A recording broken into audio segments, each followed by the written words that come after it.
Նախ գիտեք, ես միակողմանի չեմ խոսում խաղաղության մասին, մենք խաղաղության մասին փաստաթղթեր ունենք ստորագրված։ Եվ բացի այդ, այնպես չի, որ ես եմ խոսում միայն խաղաղության մասին, Ադրբեջանն էլ ըստ էության խաղաղության մասով այդտեղ տարընթերցում եւ տարբերություն մեկնաբանությունների մեջ չկա եւ որոշակի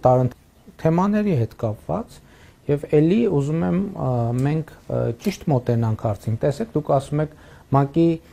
ամբիոնը դառնում է ինչ ասցիք որոշակի հարցեր բարձելու ՄԱԿ-ի ամբիոնը հենց դրա համար է, որ որոշակի հարցեր ոչ թե բարձվեն, այլ բարձաբանվեն, այլ եւ ՄԱԿ-ի ամբիոնը հենց դիրքորոշումները ձևակերպելու, դիրքորոշումները հնարավորինս մոտեցնելու համար է եւ դա նաեւ իմ մոտեցումն ու ընկալումն է։ Ընդհանրապես, գիտեք ինչ, մենք հետեւաբար, եթե ենթադրենք, որ ձեր ամեն ինչ հենց ձեր հարցի տրամաբանության մեջ է եւ չկա որևէ առարկություն ձեր հարցի դիտանկյան հետ եւ ինչ հաջորդիվ ինչ ուրեմն այսինքն ինձ այդ ընկալումը, որը միջայլոց Հայաստանում կա եւ այդ ընկալումը ծանոթ է նաեւ ինձ եւ ես հաճախ եմ ասում, որ այն բոլոր ընկալումները, որ այսօր Հայաստանում կան եւ որոնց վրա հիմնվելով քննադատվում է այդ թվում մեր գործողությունները, այդ թվում իմ գործողությունները, ես այդ ընկալումների կրողն եմ եղել։ Այդ ընկալումներից ոչ մեկը ինձ օտար եւ անծանոթ չէ։ Հենց այդ եմ ասում, որ այդ թվում իրական Հայաստանի գաղափարախոսության մեջ կա մի շատ կարևոր էլեմենտ։ Խոսքը վերափոխման մասին է։ Խոսքը ինքնահայեցման մասին է եւ այնտեղ կան ձևակերպումներ, որոնք հետեւյալի մասին է, ասում ենք, որ ճշմարտությունը, որը հայեցման չի ենթարկվել, ինքը այդ կարգավիճակ կորցնում է։ Ես տեսեք, մենք մեր իրականության մեջ հետեւյալն է ամեն ինչ, հետեւյալ դիտանկյունից է դրվում, Ադրբեջանն էս ասեց, մյուսն ասեց, երրորդն ասեց, չորրորդն ասեց, հինգերորդն ասեց, ու միշտ գործնականում միշտ տեսադաշտից դուրս է թողնվում թերևս ամենակարևոր հարցը, իսկ մենք ինչ ենք ասում։ Հենց տեսեք, մենք երկար տարիներ խոսել ենք Հայաստանի սուբյեկտայնացման մասին, որ Հայաստանը ոչ թե միջազգային հարաբերությունների սուբյեկտ է, այլ միջազգային հարաբերությունների օբյեկտ է։ Դա ինչի՞ց է եղել, որ մեզ երբեք չի հետաքրքրել, թե մենք ինչ ենք ասում։ Մեզ հետաքրքրել է, թե ուրիշները ինչ են ասում։ Հիմա ո՞րն է փոփոխությունը։ Մեզ համար ամենակարևորն է, թե մենք ինչ ենք ասում։ Մեզ համար ամենակարևորն է, թե մենք ինչ դիրքորոշում ունենք, եւ մեզ համար ամենակարևորն է, որ մենք մեր դիրքորոշումները ինչքանով ենք համապատասխանեցնում, այսպես ասած, միջազգային երթևեկությանը եւ երթևեկության կանոններին։ Օրինակ, հիմա շատ Հայաստանում տարածված խոսույթ է, որ Հայաստանը, չգիտեմ, ում պահանջն է կատարում, մեկի պահանջն է կատարում, Հայաստանը ոչ մեկի պահանջն էլ չի կատարում։ Ես այդ օրինակը մի անգամ բերել եմ, ելի կբերեմ այդ օրինակը, որ մի քանի անգամ եմ բերել այդ օրինակը։ Որ ասում եմ, երբ որ մենք ընդ որում մեր պատմության ժամանակ, մեր պատմության ընթացքում բազմիցս լինում է իրավիճակներ, եղել է իրավիճակներ, կներեք այս համեմատությունների եւ զուգահեռների համար, երբ որ մենք վրաերթի ենք ենթարկվում։ Մենք անդադ վրաերթի ենք ենթարկվում ու այդ վրաերթի արդյունքում ինչ ենք անում, սկսում ենք ասել, որ մարդկային արդարություն, մարդկային աշխարհ, անարդար աշխարհ, մարդկային արդարություն, մենք թքենք քոճակատին, բայց մենք մեր շուրջը մի հատ չենք նայում։ Կարող է դա նրանից է, որ մենք մայրուղու երթևեկելի մասում ենք կանգնած եւ մայրուղու երթևեկելի հատվածում ենք։ Եվ այն, որ մենք ասում ենք ժողովուրդ, եկեք կարող է մենք ոչ թե պետքա մեզ իմացած, մեզ ծանոթ մեթոդով ու որտեղից պատահի անցնենք փողոցը, այլ պետքա անցնենք հետիոտնային անցումով։ Դա կարա մեկնաբանվի, որ այն դիմացի վարորդը կամ այն ուրիշ վարորդները սպառնացին մեզ, եւ մենք այնքան թուլամորթ գտնվեցինք, որ սույսի տակ կանգնել։ Մենք այնքան թուլամորթ եւ անկամ պետություն ենք, որ մենք սկսել ենք հետիոտնային անցումով անցնել։ Մենք այնքան անկամ եւ այնքան թույլ պետություն ենք, որ սկսել ենք երթևեկության կանոններով երթևեկել կամ ուզում ենք սովորենք երթևեկության կանոնները։ Այն ինչ որ տեղի է ունենում, այստեղ է, իմիջիայլոց Հայաստանում կա, չէ, եւ եղել է այդ ընկալումը։ Այ եթե դու քեզ կշիռ ունես, դու պետք է կարծես, եթե կարմիր լույսի տակով չես անցնում, ուրեմն դու այդքան էլ քո դերը հանրության մեջ այդքան էլ բան չի։ Հետիոտնային անցում, թող հետիոտնային անցումներով միամիտները անցնեն, չեմ ուզում ավելի կոպիտ բառ օգտագործել։ Մենք խի պետք է հետիոտնային, որովհետեւ մենք ուժեղ տղա ենք, մենք տեն չի, մենք մեր պետական հիգիենայի մասին պետք է մտածենք։ Կամ էլ արձանագրենք, երբ որ մենք ուղղակի կանգնած ենք մայրուղու երթևեկելի մասում եւ ուզում ենք այդ երթևեկու 100-ի տակ ընթացող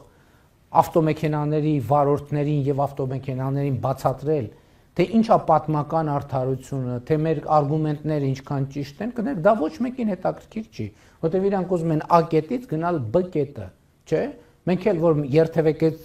գնալիս ենք լինում, եթե շատ ուշադիր ենք, տեր մենք մեկը փողոցի կենտրոնում կանգնած ինչ որ բան է ասում եւ այլն, լավագույն բանը մենք դանդաղեցնում ենք շրջանցում անցնում, որովհետեւ մենք մեր խնդիր ունենք եւ այդ խնդիրն ենք լուծում։ Նկատի ունեի օգոստոսի 8-ից հետո ամիսուկես է անցել ու այս օգոստոսի 8-ից հետո ես ասել եմ իմ օգոստոսի 18-ի ուղերձում կամ գուցե ուրիշ։ Ես խաղաղությունը համատել եմ նոր ծնված երեխայի հետ։ Եվ նոր ծնված երեխան պետքա մեծանա, կայանա։ Այսօր հանդիպումներից մեկի ժամանակ ես այդ բանը բերեցի, օրինակը բերեցի, ասացի մեր երբ որ երեխայի օրինակն էի բերում, ասացի մեր ժողովուրդը մենք մի հատ լավ ասացվածք ունենք, ասում ենք երեխան հիվանդանալով է մեծանում։ Խաղաղություն, այս երեխան էլ է հիվանդանալով մեծանալու, գրիպ անգնելու, մրսելու է, ջերմությունը բարձրանալու է, ընկնելու է, հա։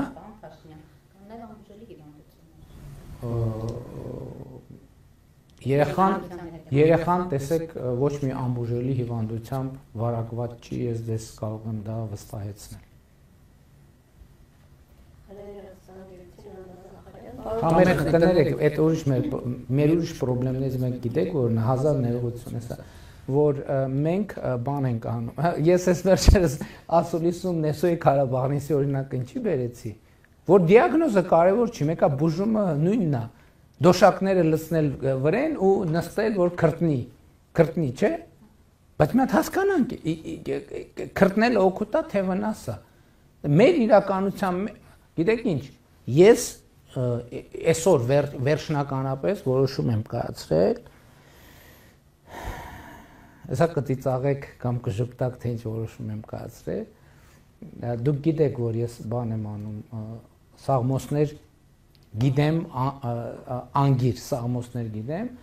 բայց ես այսօր վերջնական որոշում եմ կայացրել, որ առաջիկան պետք է ժամանակ տրամադրեմ առակացի առաջինը անգիր սովորելու համար։ Դուք գիտեք, չէ, առակացի առաջինը որն է, որը Մեսրոպ Մաշտոցը թարգմանել է, բայց ես գրաբարով չեմ անգիր սովորելու, այլ աշխարհաբարով։ Ճանաչել զիմաստություն եւ սխարատ, ինչի, որովհետեւ այդ մենք պետք է հասկանանք։ Եվ ժամանակին ես դրա մասին շատ մտածել եմ, կարծեմ փորձել եմ հոդվածել։ Ինչու է Մեսրոպ Մաշտոցը հենց դրանից սկսել։ Որովհետև կարող եմ մենք պրոբլեմը մեր Մեսրոպ Մաշտոցի ժամանակներից միջև հիմա նույնն է, որ մենք խնդիր ունենք հասկանալու մեր միջավայրը։ Մենք խնդիր ունենք հասկանալու մեզ։ Եվ գուցե պետք է վերադառնամ, իհարկե ես դա այդ կտորը շատ հաճախ եմ կարդում, բայց ես որոշել եմ ուղղակի կարդալով չբավարարվել, ես որոշել եմ դա անգիր անել եւ առիթներով նաեւ բան անել, դա ներկայացնել։ Իմիջիայլոց կներեք երկարացնելու համար լրագրողների թիվը քիչ է, առիթից օգտվում եմ։ Այս վերջերս երբ որ դպրոցականների հետ էի հանդիպում, երեխեքին հարցրի, գիտեք որ առաջին նախադասությունը հայերեն որն է, ասին այո գիտենք, ասի որն ասել ճանաչել զիմաստություն եւ սխարատ, իմանալ զմանս հանճարը, գիտեն երեխեքը։ Ասի գիտեք դա ինչ է նշանակում, մի մասը գիտեր։ Ասի իսկ գիտեք դա որտեղից է, ահագին մեծ մասը գիտեր։ իսկ ասցի գիտեք ինչ շարունակությունն է նախադասության շարունակությունը ինչա ոչ մեկ չգիտեր ես կարծում եմ որ մենք շատ խոսում ենք մեր պատմությունից մեր մեծերից մեր արժեքներից բայց ճանաչել զիմաստություն եւ սխրատ իմանալ բանս հանճարով դա վերնագիրն է ըստ էության մուտքն առաջինն հետո շարունակությունն է շատ կարեւոր եւ շարունակություն նրա մասին է որ պետքա կարդալ եւ հասկանալ հաղորդակից լինել եւ հասկանալ ես ինչից ասացի հիվանդության հետ կապված մեր մոտ եւ քաղաքական եւ ոչ քաղաքական դեպքերում այդ ընդունված բանը մոտավորապես գիտես անցնում ես բուժմանը մինչեւ դեռ հələ ամբողջական ախտորոշումը པարզ չի մի անգամից դոշակները լսում ես գլխին ու նստում վրան ասում ես պետքա քրտնի